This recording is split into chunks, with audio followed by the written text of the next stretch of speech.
as an eminent resource person and a versatile personality, Dr. Shulagna Sarkar, who is the Deputy Chief Manager HR at the Learning and Development Center, NLC India Limited. Dr. Shulagna comes with a professional career experience of 17 years, where her work prominently has been in the field of HR, which includes manpower assessment, performance management, employee engagement, and much more. Early in her life, she has been an assistant professor and coordinator of PGDM HRM course at the Institute of Public Enterprise IPE, Hyderabad. She is also the recipient of Young HR Award at the Asia Pacific HRM Congress 2014. It's a moment of honor to share that she has written 13 books and has more than 40 published papers at the international repute. She has presented papers in various international forums like Dublin University, Ireland, Aston University, University of Jayawardhanpur, Sri Lanka, and also has attended sessions at OECD Paris. She has led several studies funded by Indian Council of Social Science Research and has also been involved in designing recruitment and promotion policies for the leading SOEs in India. We are glad to have you with us, ma'am. Today's session has been organized to discuss the topic of employee relationship management. Ma'am, before I hand over the session to you, I would request all the attendees to be on mute. Over to you, ma'am. Thank you, Ankita. I will just share my screen, but I would want you all to speak. Is it visible? My full screen is visible. Yes, ma'am, it's visible. And now, Yes, ma'am, it's visible, ma'am. what do you see? Do you see PPT or do you see something else? Ma'am, we see employee relation PPT, ma'am. Okay, fine. Right, that's all. But it would be nice if I could talk to y'all, or I get to, at least have some responses from y'all. So I don't know how you manage your mute unmute, but I think we are all sensible enough, and it would be nice that if you can mute unmute yourself and talk to me, because only one way communication is like early morning sleeping, right? So I don't want that to happen. So yes, can somebody tell me what is employee relations to you and why is it important?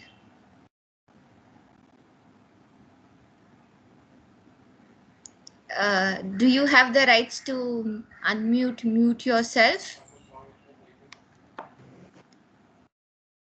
They have the right, Yes, ma'am. They ma'am. have the right. Yes. Okay, Yes, so ma'am, we have the please right. talk and don't sleep, huh? Okay, let me make myself visible. At least you will have something to talk to, or yeah. So yes, please, can I have someone sharing their thoughts on what is employee relations Yes, and why ma'am. is it Good morning, essential? ma'am. Very good morning. Ma'am, employee relations means the positive bond between organization and employees. Positive bond. Okay. And what else comes to your mind when you talk of employee relations apart from positive bond? Anybody? Ma'am, it Come is on. it is important because when there is a good bond between organization and employees, then there will be two-way communication. And if employees wants to convey something, so they can without any hesitation.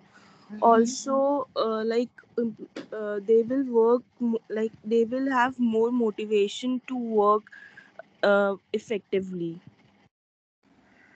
So, do you feel only communication is one thing which really matters when it comes to relations? Or is there any aspect of law also associated with it? Ma'am, law is also associated with it. Okay, let me move forward. You know, in India, I've just picked up a common, the laws which are commonly there. And these are some 17 prominent laws that are there existing in India. How many of you are aware of the new labor code which has come down? Are you aware? Anybody? No? No, ma'am. Okay.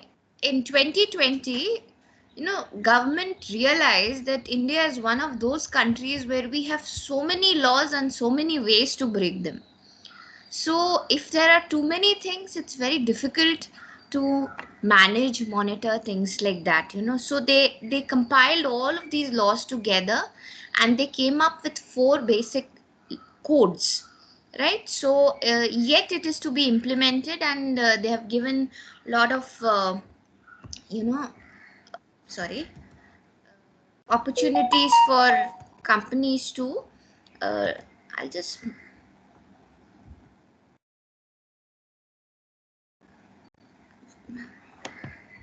a moment, please.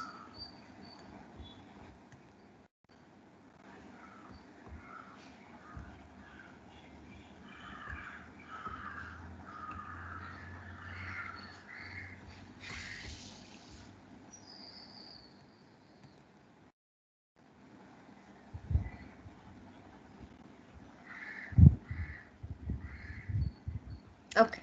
Yeah. So I was saying that, so government realized that there were too many laws compared to the other countries, and that was creating a lot of problems. So they came up with four basic codes which will be applicable, and they have given us time to the companies to abide by it. And initially they said that you have to immediately implement, then came COVID and things went on complications, and they have given a lot of extensions, so it may not be immediately applicable, but it is there in pipeline when we have to abide by it. So these four basic codes would be the Code on Wages 2019, Occupational Safety, Health and Working Conditions Code 2020, Code on Social Security 2020, and Industrial Relations Code 2020. So when I'm sharing these laws with you, these have all been totally compiled together to form the last code which I talked about, the Industrial Relations Code 2020. So when I'm moving into the employee relations part, what do you see? What are the challenges that have been existing in the existing systems of companies? What challenges do you see? Let's talk of COVID. Do you think all the companies have been uh, really good enough to pay everybody adequately, or what do you see? What are the biggest challenges right now? Anybody, please unmute yourself and speak. Ma'am, can I go ahead? Yes, please. Very good morning, ma'am.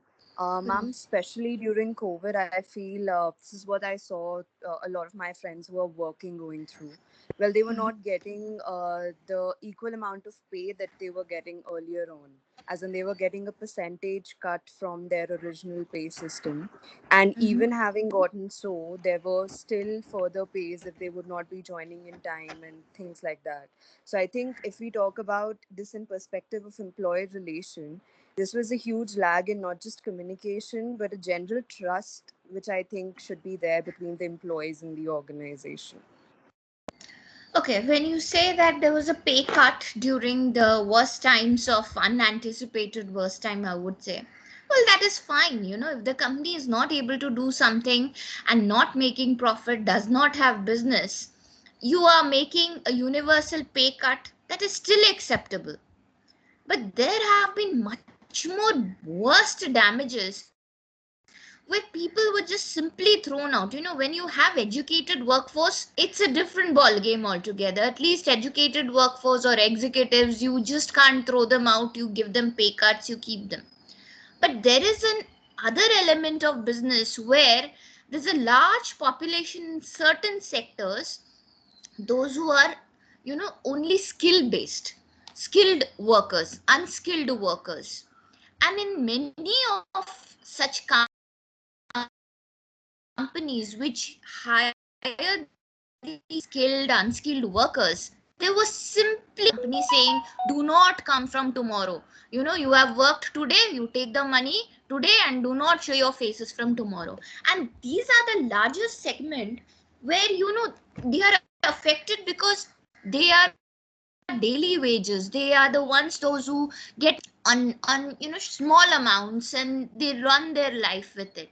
Now this whole gamut of employee relations, when you say, It talks about not just the executives, but more to the the non-executives elements, where you have workers, skilled, unskilled, and supervisory cadre. And there are a lot of many large amount of companies there in India which do not cater to these set of people. You will be surprised, there have been cases against Bajaj, this motors. I think all of you know the Bajaj group, but there have been cases against this company where they just work on temporary basis. So what these companies do, that they simply don't hire full time employees. So they hire temporary employees, and these temporary employees are the ones who are most affected, because there is a less commitment to these employees. You don't have to give all the adequate benefits which you give to your full-time employees. So Bajaj Auto was one of the companies which had cases during this COVID period, where they were following a lot of such kind of practices towards temporary employees, and they were hiring, rehiring, throwing them out as and when they're requiring, and that affects the daily income of employees, non-executives, their life, their food also depends on the money that they earn. So there was a recent article published in the newspaper which talked about engaging temporaries on rotational pattern for years together is illegal and unfair labor practice. You can just Google it out. You will definitely get this article. And this was published on 2nd Feb 2020. And there was there was a article. This article focused on how Bajaj Auto Limited has been going in for this rotational patterns of hiring since ages. Now, I belong to a public sector. So in our company, when we talk of these labor practices, of course, we are governed by government, so we have to follow norms very rigidly. Still, I'll tell you, you'll be again surprised, not just with our company, but all the public sectors. At least 70%, 60 to 70% of our operations are contractual employees. So when you have contractual employees, imagine there is a responsibility towards them. Being a PSU, as we are governed by the government norms very rigidly, we have vigilance, we are doing our bit.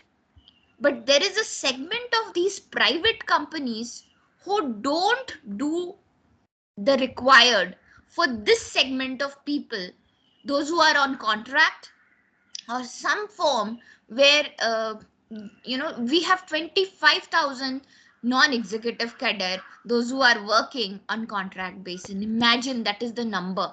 When I say 11,000 employees we have, they are the payrolled employees, but there is a larger segment, and there is where the concept of employee relations comes in.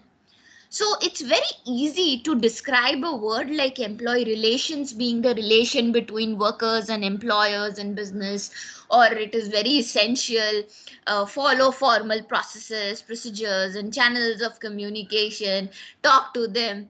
But in practicality, there is lots and lots of uh, practices which are not followed, not taken care for this segment of employees. I hope I'm making it clear. Any questions till now? No, ma'am. Okay. So, as per the definition that you see on the screen, it's just about describing relationship between workers and employers. But when you deep dive into this concept, there's lots and lots in terms of formal procedures, processes that needs to be dwelled on. And that is where that the companies really need to not just preach but practice employee relations. So it's a study of rules, regulations, agreements between groups of individuals, collective, and with the company. So as I was saying, I'll just share a case with you all of you know about, I thought this would be interesting to you all. In 2011, do you all know a body called as National Football League, NFL? Probably boys would be very much aware of. So NFL, what happened? They were having these football teams working with them. Okay, so the players were under this body called as National Football League. Now, in March 2011, there is usually a contract between the employees, that is those the footballers, and this body, saying this much salary will be paying if you do perform this much money we will be sharing. And there is a contract, clear cut contract, how much these people will be paying during each match, game, performance, and of course during practice also, because these footballers, they have to practice. So while practicing, you cannot say that you will not pay any money to them. So what happened was, this contract needed to be renewed. So there was a ruckus in 2011 with these people, saying the footballers wanted more money. They wanted everything to be, revised, relooked, and the body, they simply wanted more, to make more profit out of it. So the owners of this whole thing, they said that no, see, we cannot make you revise this whole contract, and it cannot be in the favor of the footballers. And what we are going to do is, we're going to follow whatever the old system is, and we are going to continue.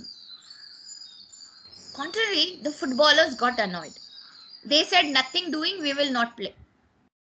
If you don't pay and revise us our, the revisions, you are making millions and billions of money based on the games that we play, and you're not giving adequately to us, so that we also can at least have the a good enough life. So if you don't make revisions to the payment structure that we have, we will not play. So you do whatever, we are not going to play. This discussion went on for 3-4 months. They stopped practicing even. See, for a footballer, if you are not practicing, you are out of the game. It's as simple. So they said that even we will not even practice. Right? If you don't give us, or if you don't look into our systems of payment structure, we will not practice. This went on and went on.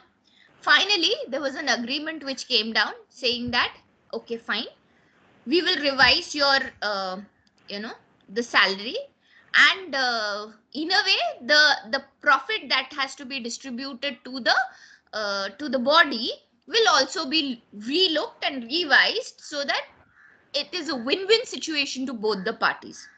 And it went on very well at last, where they decided to relook, revise everything, and both the parties gained out of it. Contrary, just very when this whole NFL was revising, the National Basketball Association, NBA, they went in for the same thing, and they also had almost about 161 days lockout. Both these bodies locked out, literally, where the players, they decided, saying that we will not play anymore.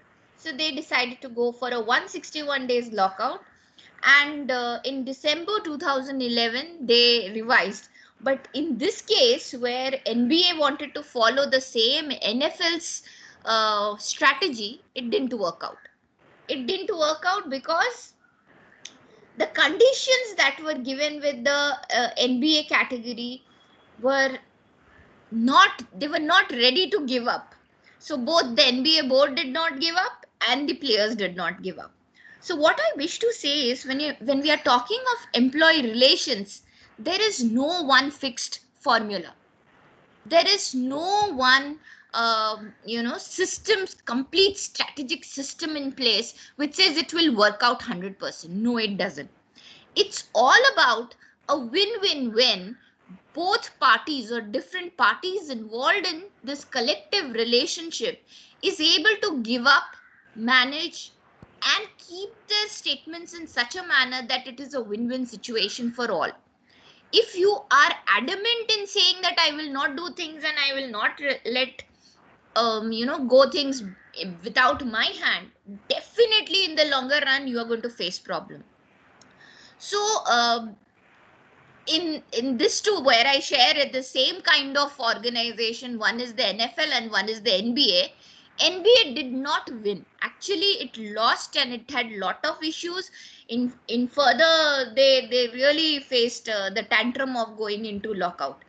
Whereas an NFL was successful in the way it was handled during this whole relations with the players, right? So when we are talking of elements of employee relations, there have to be formal, informal employment policies and practices of the organization. There have to be in terms of some ways of development, negotiations. Hello? Hello? Yeah. So there have got to be, processes of collective bargaining, disputes, regulating employment, all these, the procedures have to be there. And if you look into the industrial relations, so how many of you are aware of Maruti case? Anybody can share what had happened? I heard a voice now. Why don't you speak? Yes, anybody is aware of the Maruti case? Have I put you all off to sleep early in the morning? No, ma'am. Yeah, could somebody tell me what has happened? Do you all know the case of Maruti Suzuki? Was there any unrest? Yes, anybody wants to share? No, no, ma'am. I was talking about the one which happened in Hisar plant you're talking about. Yes, Yeah, absolutely. so I think students have shared this with you if you remember. In fact, the beginning of the HRM syllabus, if anybody remembers, same case I had shared. If somebody can just share it with ma'am.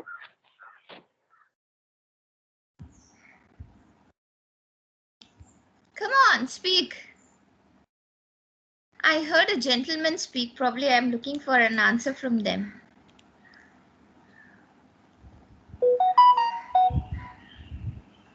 Okay, your teacher has already spoken about, then I may not like to share it. No, But it's a wonderful no, ma'am. You case. can please share your point. You can share. It seems the students have forgotten, so you can share again. Okay. Yeah. So, this Maruti Suzuki, as you know, that it is a subsidiary of the Japanese automobiles, and this was one of the very interesting cases of India where, uh, you know, around 3,000 employees, they became violent and they went in for a lot of issues. A senior executive was killed, and they simply wanted certain things to be revised. And then finally what happened in the Jagdish Khattar was replaced by Mr. Nakin Nishi, and he became the MD. And there was a lot of issues in the Hisar where 40% of the employees were on contract. I hope now you're remembering this case. And uh, there was a lot of disgruntled employees, those who were there. The whole case started where a senior executive or a supervisor, he made a derogatory remark to one of the workers, and this whole conversation extended up to a large 13-day strike, and there was lot of issues. People were killed. And it's not just Maruti Suzuki. There have been incidences in southern region where there was a tiles factory in southern, I think somewhere in Vishakhapatnam, and again senior leaders were killed. So a simple thing can get into as complicated, where you just become so hostile, and you end up murdering people. Senior executives loses life. So that is the kind of things happens when you don't address employee relations at the right time. If you don't address grievances at the right time, it goes on and on and on and on, and over one fine day people retaliate. As I don't know whether I was talking to you all or someplace, which batch of you all, I really don't know. There I was talking about Singareni Collieries. This company, it is one of the state level Coal India enterprises, where it's located in Rajahmundry and in again southern states, and this company had around 160 unions. 160 unions. Can you imagine? If you have those many unions, the unions among themselves will be fighting for their prominence, and that creates problem. So I'm talking of late 1990s, where this company was facing huge problem. And as you know, Coal India is one company where the workforce size is very, very huge, very huge. And including Singareni collieries in those days, again, alone used to have more than a lakh of employees, more than a lakh of employees working in mines altogether, with 160 plus unions, was a disaster. So there was a CMD who came into this picture, and there was a very bright book. If you can do get to read, please read about. It's called as Acrobatics of Change, and the author himself was the CMD then in 2000 and sorry 1999, and I think he took over as CMD in somewhere in 2002 or so, and then he retired in 2006. But it's a very interesting case where this 1 lakh employees with 60% and more into the category of contractual employees, and with 160 plus unions, and the company is not making that amount of profit, with a huge large uh, employee set whom you can't even fire. So one more trick of organizations, if you are a private sector, you simply just fire people saying, I don't need you, you come after 2 months. It's very easy.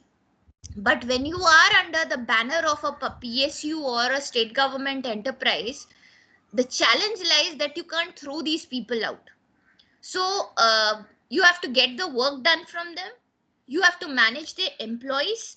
You have to ensure that there is a congenial environment to ensure workspace for both employees as well as non or contractual set of employees. So full-time employees and contractual employees, there is always a tussle, always a tussle. The tussle lies that employees or full-time employees, they are paid much, much, much higher than what a contractual employees is paid. But you will notice in 99.9% cases of the companies that majority of the work is done by these contractual employees, and the full-time employees happily sit over. So the contractual employees are always in an agitation saying that we are paid 1/4 of what these full-time employees are getting, and we are the ones who are running the show, we are the ones who are working, and nobody thinks of regularizing us. And this is a plight of PSUs as well as any of these state government enterprises.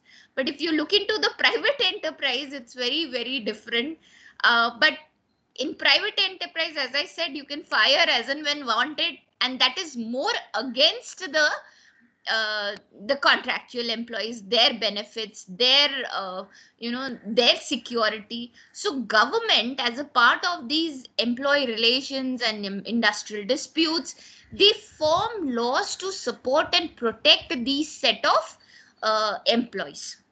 Because if you look into years ahead, things were very, very different, where people were exploited. But now we can't think of exploitation of these employees, but still there is a large segment of sectors, business sectors, which exploit this set of the contractual set of employees. So if you get into construction, okay, trust me, it's hardly not even 5% is a full-time employee, and 95% of the people working in a construction firm would be contractual.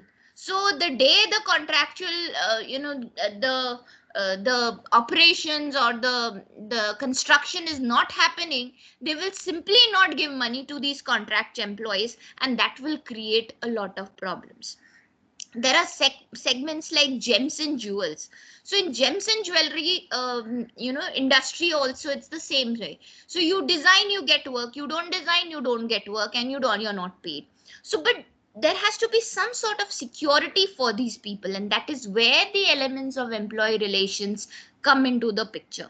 So whatever English is written here, probably all of you can read and you can know, but what I'm sharing is something which with experience, all these companies that I have witnessed is what I'm going to share with you, right? So advantage of employee relations, if you are practicing the right set of, as I said, preaching is one thing, practicing is one thing. So if you're practicing employee relations, definitely it is going to enhance the skill of employees. It provides high quality of services and products, and of course it ensures excellent customer service. So if all things go well with regards to employee relations, you have high profits, high earnings, and of course security for future employees. Let me give you an example of our own company. As I said, we have around 25,000 contractual employees and around 11,000 full-time employees. So our contractual employees are much higher when it comes to the full-time employees. And sadly, our contractual employees are actually running the show in our thermal power plants or mines. When it comes to training, our full-time employees are given full-time training. It's a mandate saying that you must have 4 days training to attend as if you are a full-time employee. And these contractual employees, for day in and day out, they're never ever given training. So what the government has done is, the government says that as a part of the skill development, try to encourage these contractual employees and give them training. Now it's very easy to say train these contract employees. What is there? What is the challenge? There's nothing, no challenge. The challenge lies in managing the contractors. Now contractors, they will say that if I am getting my people to you to work, you are paying them on per day basis or a particular duration basis. But the day you are getting them and training them, that particular days is not accounted as work. They are into training, so they are not giving any output. So you will not pay me for that particular days. So this was a big challenge where if we wanted contract employees to be trained, the contractors were not supporting, they were not ready to give their employees. They said, who is going to bear the cost for even one day? I will not bear a cost of an employee for training purpose. So being a PSU, our policies are very employee friendly. We said, okay, fine. If you don't want to spend, we will spend from our pocket. We'll give you 1 day's salary of these contractual employees or 2 days salary. You give them to us. We will train them so that they can upgrade the skills. And as a part of government norms, we did that. We tried to help them out, and we trained these non-skilled, unskilled, semi-skilled employees.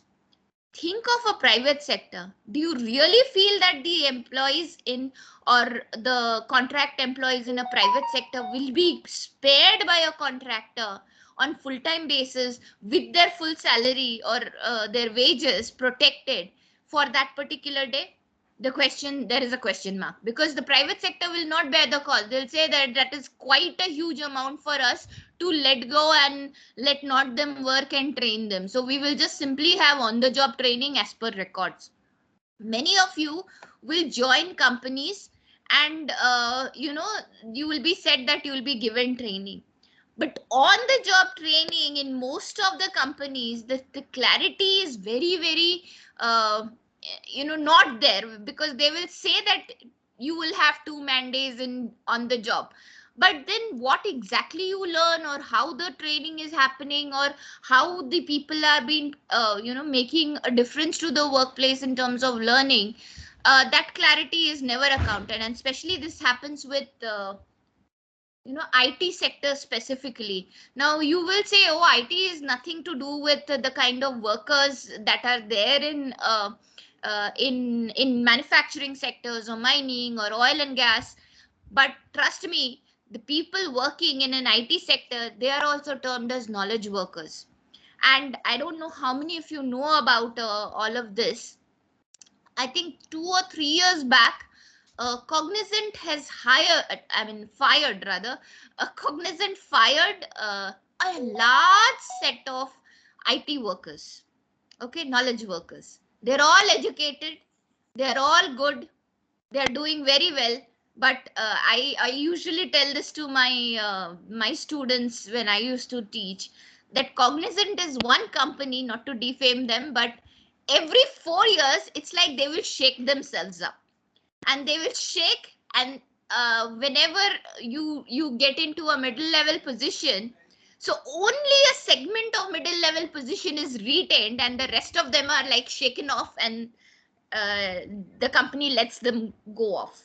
So it is not just with Cognizant. You talk of IBM, or you talk of Infosys. Infosys follows a zero bench policy. But if you look into a TCS, TCS doesn't have a zero bench policy. I hope you know about benching. Anybody can explain me what is benching? Yes, ma'am. Yes, When please. the process ran down, the employees are kept in bench and their interviews are scheduled in different Their processes. interviews. Sorry, I did not get you. Sorry, can When, you ma'am, repeat when the that? process ran down, yes, Hmm. ma'am.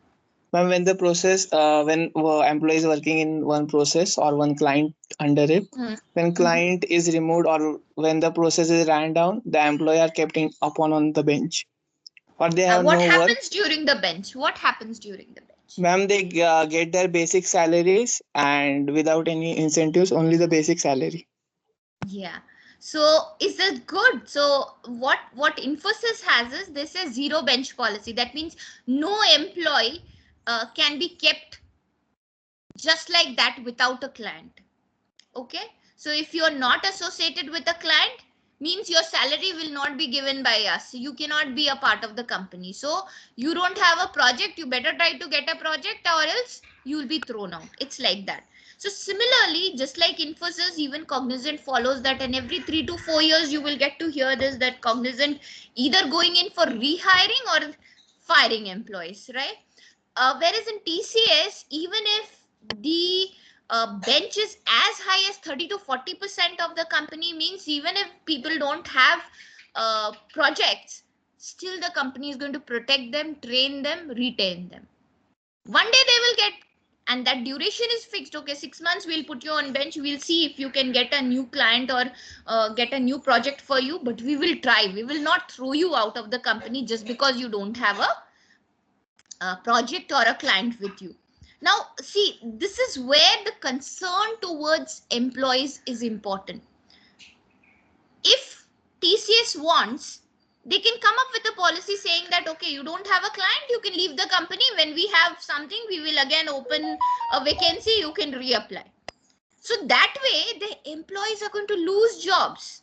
There'll be an unrest among employees, which happens in most of the cases. I don't know how many of you are updated with the kind of attrition that happens in these IT sector. As I said, the lowest segment of employees in an IT sector is called as knowledge workers, and that's true, right? So in these sectors also similar problems are existing. It's not just manufacturing or the other sectors like constructions or all. The concept of employee relations exists, but it exists in all sectors, and the form is going to be different. I hope I'm able to make this clear to all of you, right? So if you are not able to come up with right set of policies for your people, ensuring the benefits of employee relations, probably you are going to face problems. So if you look into comparatively with the IT sectors, you will find TCS, even though it pays less, but has highest employee satisfaction and highest employee retention. people want to stay with them, and especially when you are into middle level executive, you just simply want to be with the company. You don't want to keep skipping here and there. And nowadays there is a new trend. If you see, most of these IT sector, they will make people work up to an age of 40, 45. Then people are themselves, they're just retiring voluntarily, and they're setting up their own consulting firm and started working.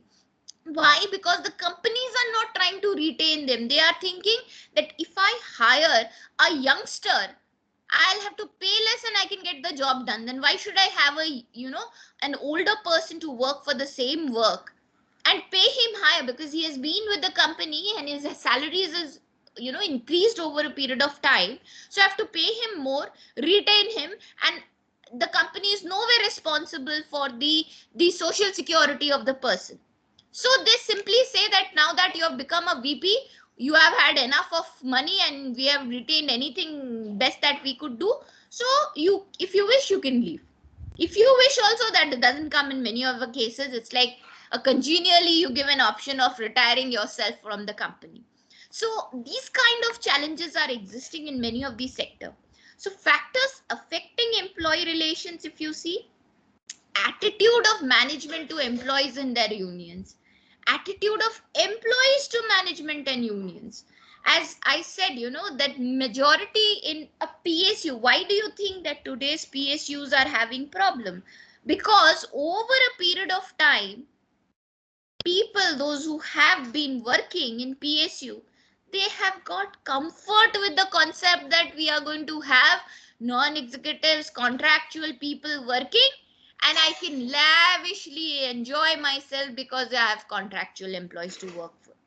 If at all you are regularizing these contractual employees, there'll be a huge attitudinal shift in the same employees who was working earlier. Now they will say, now I am a full-time employee, you please make the others work, contract employees work, I am not going to give that amount of support. I happened to do one set of training for a company called as Mahanand Dairy. I don't know how many of you know. I think you're from Maharashtra, so you guys would be knowing this company. So Maharashtra has this company called as Mahanand Dairy, which is looked after by the state government in terms of the dairy operations. And this company was facing a lot of issues in terms of contract versus full-time employees. So executives are very less in this kind of companies, right? So you have more employees, those who are from the lower segment of the hierarchy. That means workers, skilled, unskilled. And the company was facing problem. You know why? Because the business was affected due to curdling of milk. So the milk that they were making, people were not ready to buy the milk because that milk used to curdle. Now, can anybody think in their wild guess why was this happening? Any wild guess? I know you know me. You may not know the story behind, but any wild guess that comes to your mind. Why was the milk curdling?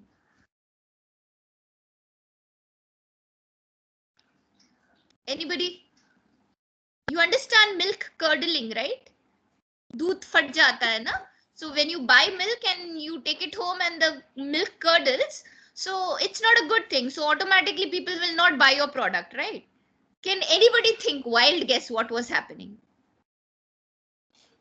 Adulteration. Adulteration, okay. Anything else? Anybody else? I'm talking Ma'am, in they may terms of not be employee relations. following. Yeah. Sorry? They may not be following hygiene, something like. Okay, okay. So I'll tell you what story is. The story was that most of this milk companies, they work in the night so that we people get milk in the morning. So what happens, night processes are there where the morning milk comes. They will do all those processing of the milk, then packaging, and then finally it will be dispatched in the midnight so that the milk van is there in your doorstep in the morning. And in the morning hours, only the cleaning process of the utensils of these dairy operations happen. So the whole operation of a dairy works in the night, only the cleaning works in the morning, right?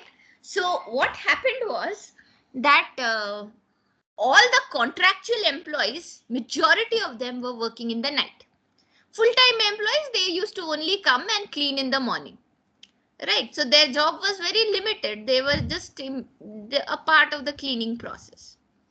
Now these people realize that in the late night working, it's a difficult. So mostly, full-time employees don't want to come in the night. So yet they convince some people saying that no, you have to come in the morning hours and you have to work, and let the contractual employees be as a part of the the night and morning both ways. And so they try to split it out. So when contractual employees were put into the morning shift for cleaning the utensils, intentionally they did not clean it properly. Intentionally. So what was happening, if the cleaning of the utensils don't happen properly, automatically the mill will curdle, right? So they did it because they wanted to make the grievances very clear to the company, saying that, see, it is we the contract employees, those who are working. Contrary, the full-time employees are simply sitting down and they're doing nothing but, they have been telling this for more than, I think, 7-8 years to the company, saying that regularize us, we will do good job. But as you know, that companies realize that the moment you put contractual employees as full-time employees, the same scenario happens and they also don't start working.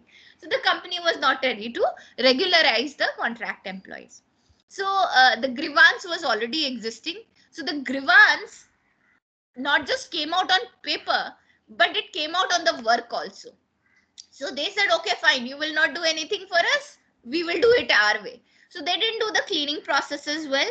They started showing that the employees, those who are full time, are the ones who are not doing the proper work, and it started affecting the business of the company like anything.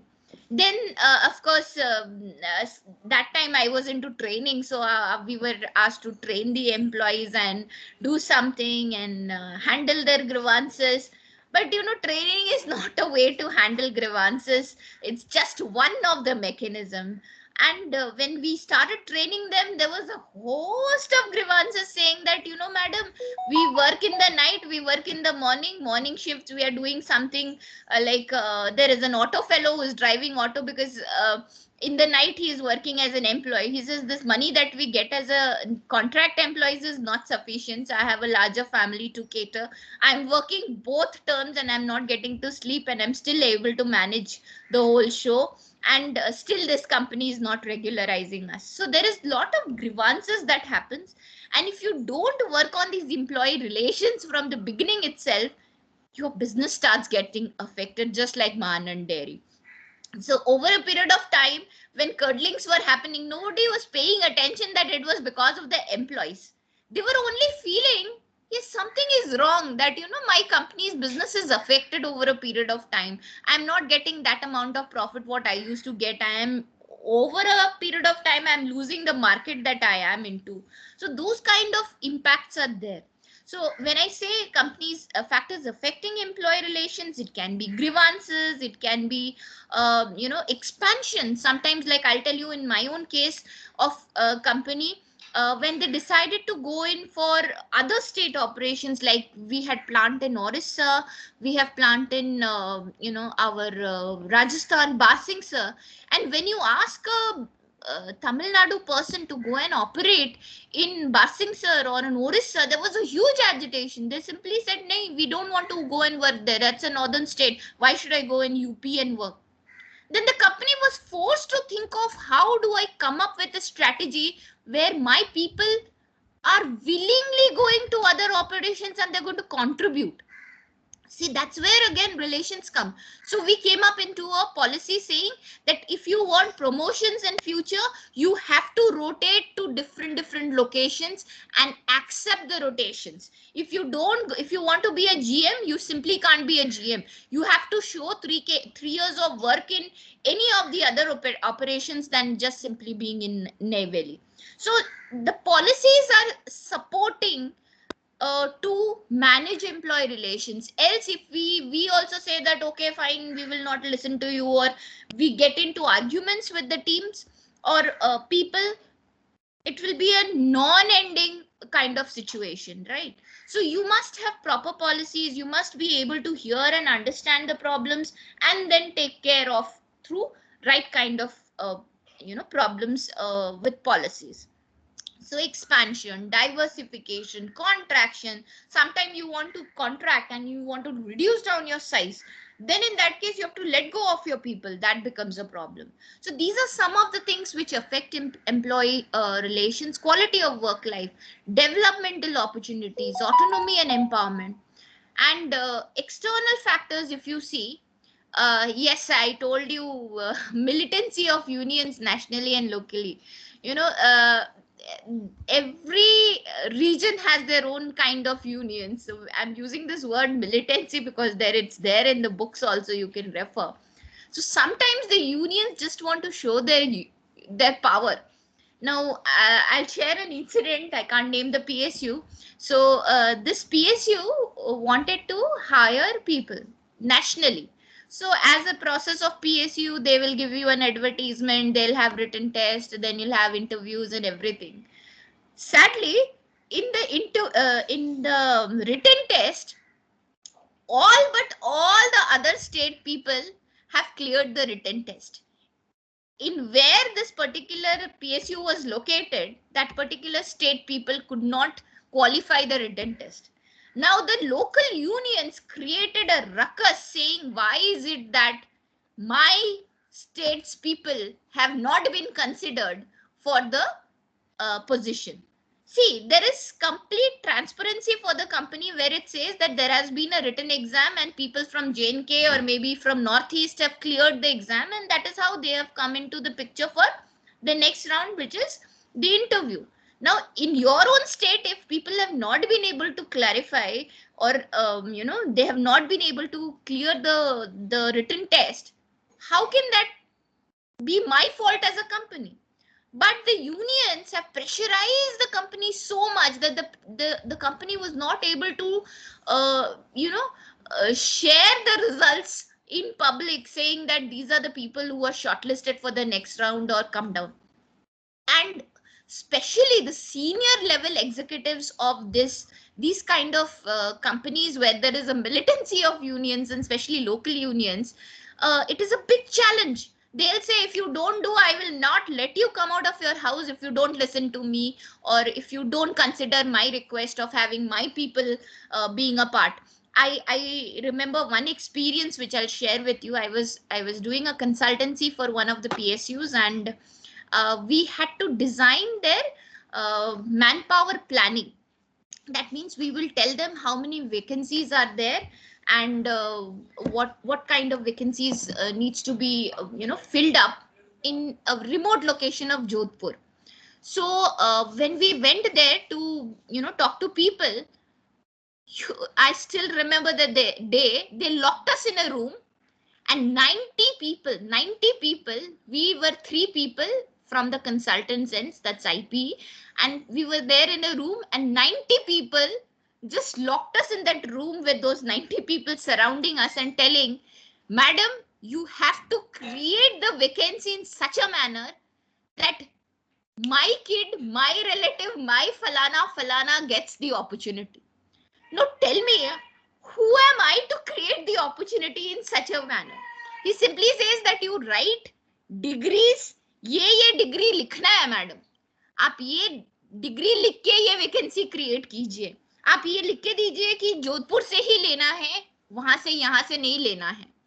See, now you are a PSU, you cannot write such certain things that this particular location needs this particular location's people only. You can only say that there is a vacancy of 65 people. Now that also they're saying that, see, you cannot say that only 40 people are needed. You write in your report that 90 people are needed.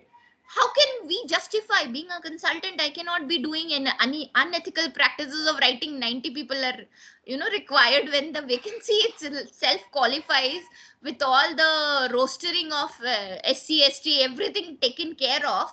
Only 42 people were qualifying, and over a period of time we have given the vacancy for the next 5 years. Now simply those people pestered us like anything, saying that if you want to get out of this room, what you have to do is just follow us and write 90 people's vacancies are there. You know what we did? We simply said that, okay sir, we will definitely write, we have taken all your requests into consideration. I have made a note, smartly I made a note, and I simply said we will do it. But we did not. While we submitted the report, we simply did not submit the report to the local body. We submitted it to the head office and to the CMD and director HR of the company only. So what happens, these people don't come to know what is the report that we have submitted, and we kept on getting calls, not just from the local unions, but we kept on getting calls from the national bodies of the union, saying please, you have to ensure that you give 90 vacancies to us. So these are the kind of external factors that comes down when you take care of concepts of employee relations, right? So employment situations both nationally and locally, I've given you example of, again I can't name the company. Then you have national and local procedures. Then you have employers family. Now this is very prominent in where you have family run businesses. So the leaders change, the perspective changes. Imagine now if Mr. Tata gives it to somebody else. You all know the case of the Cyrus case, where Cyrus is a person who believes completely that it should be not so employee friendly, whereas the Tata's principles and values are very different when it comes to what Cyrus's feel. And that is how Cyrus was removed from the whole system, because he did not fit into the values of Tata. So that's again where employee relations comes down, right? So yes, it is confined to joint decision making, joint problem solving, collective bargaining. You have individual grievances and disciplinary policies and practices.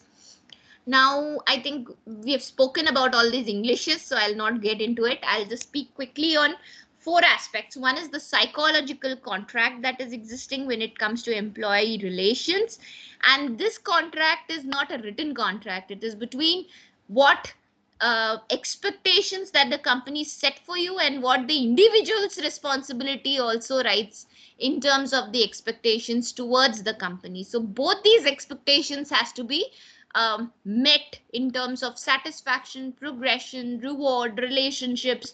Only then it is a win-win situation. The next part is mechanism, where you have both labor services in terms of employee involvement, communication process. I think this is what you were talking in the beginning, that over a period of time you need to open up with your people and give as many opportunities of ensuring that they speak and express their grievances, and these are the mechanisms that are there.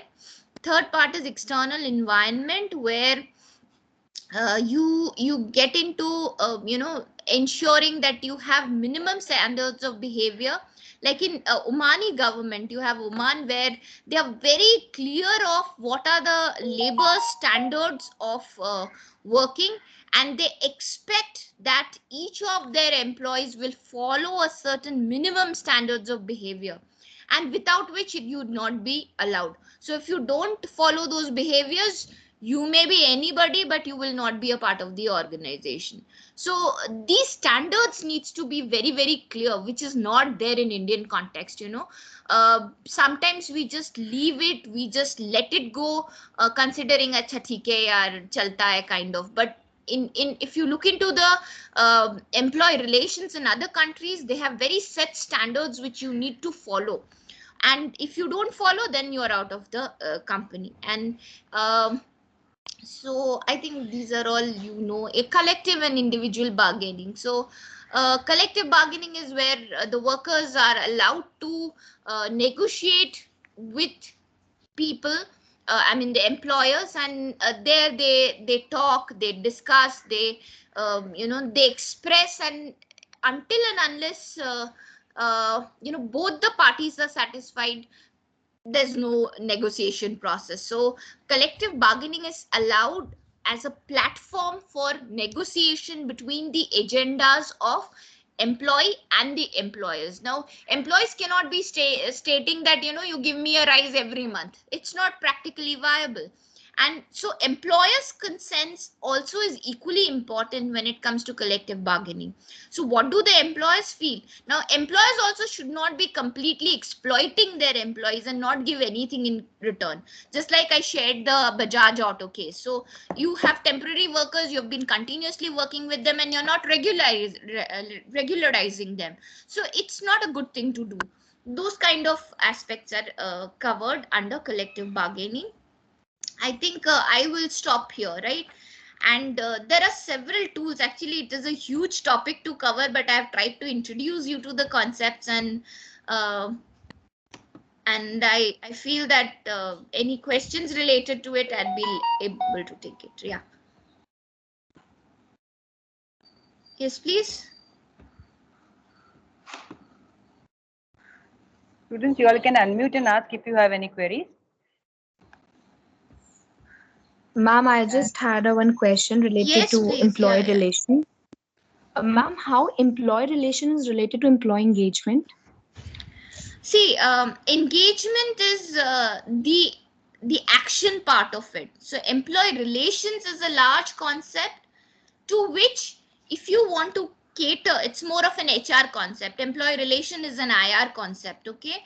And engagement, like how do you ensure different practices so that people can open up, speak up, be a part of the company, express themselves. Like there are a lot of games that you can involve as a part of engagement. There are a lot of open forums that you can part as a part of employee engagement.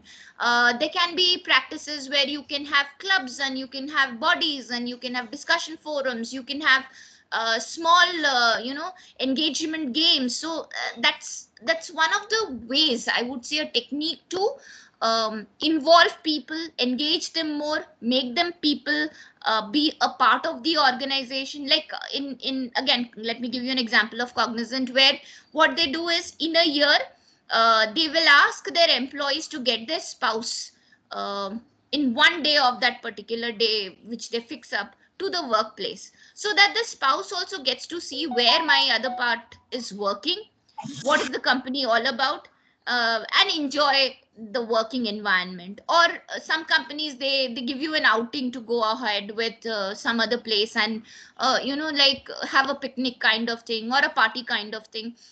So these little involvements, McDonald's, what they do, in the very orientation itself, they ask the families to come and be a part of the orientation, so the family feels a part of, connected with the organization, saying that, oh yeah, my child is working in a good company.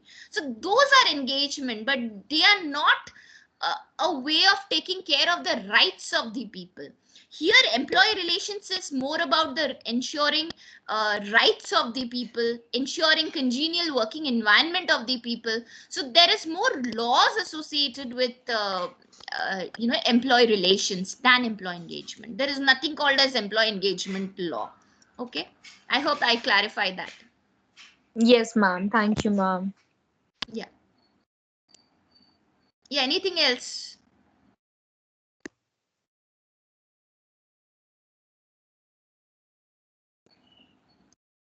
So I know most of you all have been seeing private sectors and IT firms, but there is much more the other side, which is darker and much more not clear. And I believe that many of you all have the opportunity to get into companies beyond the so-called smaller IT firms. So aspire for those, because those are the companies which needs you. So this is my piece of advice, because aspire for companies which are really larger and have darker sides of where they are not taking care well of their employees.